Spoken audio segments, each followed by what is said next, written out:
تدري إيش هو أكثر شيء لاحظته في الفترة الماضية؟ هو أن الناس تقول ليش لما أكتب شيء في الشات جي بي تي أو أي نموذج ثاني يطلع لي جواب ما أبغاه، بس لما غير يكتب يطلع له رد رهيب وواضح. تدري إيش المشكلة؟ المشكلة من أمرك اللي كتبته. الفكرة هي كيف تسأل النموذج، مو إيش تسأله. وهنا يجي شيء اسمه هندسة الأوامر أو بالإنجليزي البرومت انجينيرينج. ولا تشيل هم، في هذا المقطع بوضح لك هندسة الأوامر بطريقة أتوقع ما راح تحصل أحد يوضحها نفسي. فخلنا ناخذ مثال يوضح لنا الفكرة.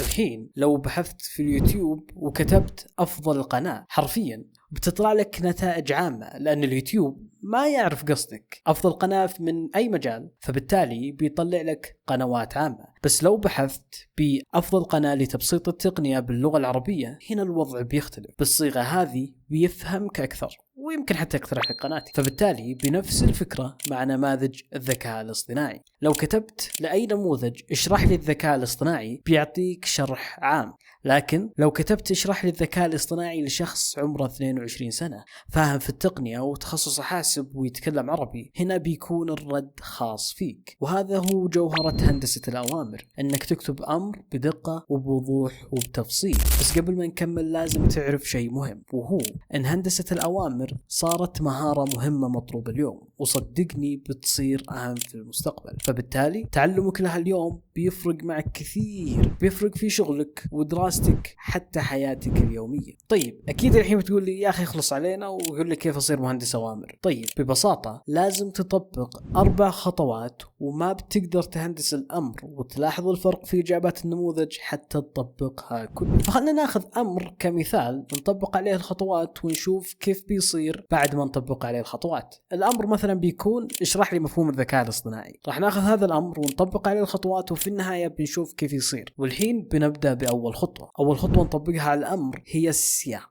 وبشكل مختصر أقصد بالسياق هو أنك توضح للنموذج هو مين، وبصفته مين يشرح لك ولمين بيشرح. فبيصير الأمر اللي فوق كالتالي: أنت مختص في الذكاء الاصطناعي، وهنا حددنا هو مين. بعدين اشرح لي مفهوم الذكاء الاصطناعي، وهنا بيشرح لك الذكاء الاصطناعي بصفته مختص في الذكاء الاصطناعي زي ما حددنا قبل شوي هو مين. بعدين لازم نحدد هو راح يشرح لمين. فمثلا نقول لشخص عمره 18 سنة جديد على التقنية ويتكلم عربي. بكذا حددنا للنموذج هو مين بصفته مين يشرح لك ولمين بيشرح. وطبعا ما بيكتمل الأمر بدون الخطوة الثانية اللي هي التعليمات. وفي الأمر اللي فوق قلنا اشرح صح بدون أي تعليمات ثانية، يعني اشرح بشكل عام. إذا جينا نطبق هذه الخطوة اللي هي الخطوة الثانية فبنعطي تعليمات للنموذج كيف بيشرح. إذن بيصير الأمر اشرح لي خطوة بخطوة وابدأ بتعريف بسيط وغط كل الجوانب مع أمثلة حقيقية من الحياة. كذا حددنا تعليمات للنموذج كيف بيشرح. الخطوة الثالثة وهي شكل المخرجات، وهذه الخطوة مهمة واللي فيها بنحدد كيف بيكون الرد. هل تبغى يكون على شكل جدول ولا نقاط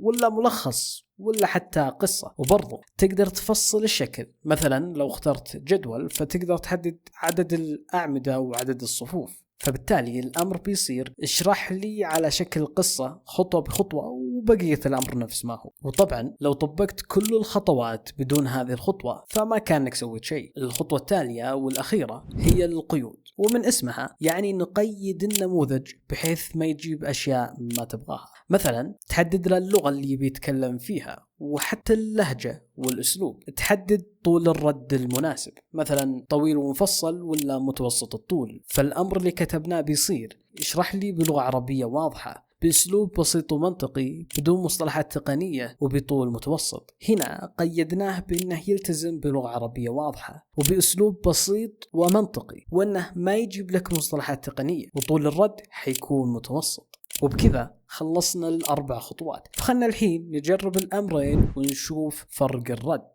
وبكذا إذا طبقت هذه الخطوات ال4 على أي سؤال عندك تبغى تسأل فيه النموذج، أنا أضمن لك أن الرد اللي بيوصلك بيكون مفصل لك شخصيا وزي ما تبغى. جرب وشوف الفرق بنفسك. وإذا استفدت انشر المقطع لأحد مهتم واشترك عشان توصلك المقاطع الجاية. وبس.